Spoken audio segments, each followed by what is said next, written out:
ज्या आकड्याची सगळ्यांनाच भीती वाटते तो म्हणजे अंक 8. 8 हा शनीचा अंक आहे. 8 अंकवाली लोक तितकीच कर्मठ, डिसिप्लिन्ड आणि विवेकी असतात. अत्यंत पेशन्स असणारी ही मंडळी ह्या वर्षी त्यांच्या अथॉरिटीचा उपयोग करू शकतील. फायनान्शियल डिसिजन्समध्ये मदत करणारं हे त्यांच्यासाठी वर्ष ठरेल. फायनान्शियल गेन्स, प्रॉफिटेबिलिटी ह्या सगळ्या गोष्टींसाठी हे वर्ष त्यांच्यासाठी सुबक राहणार आहे. डिसिप्लिन तर ही मंडळी असतातच, पण ह्या वर्षी त्यांना थोडं ॲक्शन ओरिएंटेड राहावं लागेल.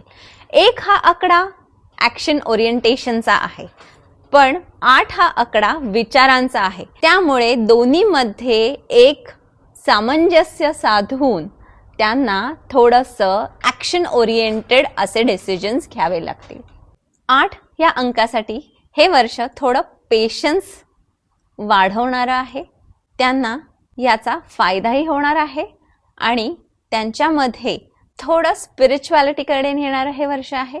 स्पिरिच्युअली ग्रो होण्याचं हे वर्ष आहे आणि कोणतेही निर्णय घेताना तुमच्यासाठी ते लॉंग टर्म ओरिएंटेड आहेत का हे बघण्यासाठी खूप महत्त्वाचं वर्ष आहे. शॉर्ट टर्म ओरिएंटेड गोल्स असे जे असतील आणि त्या संदर्भात निर्णय घ्यायचे असतील तर definitely choose for something which is long term.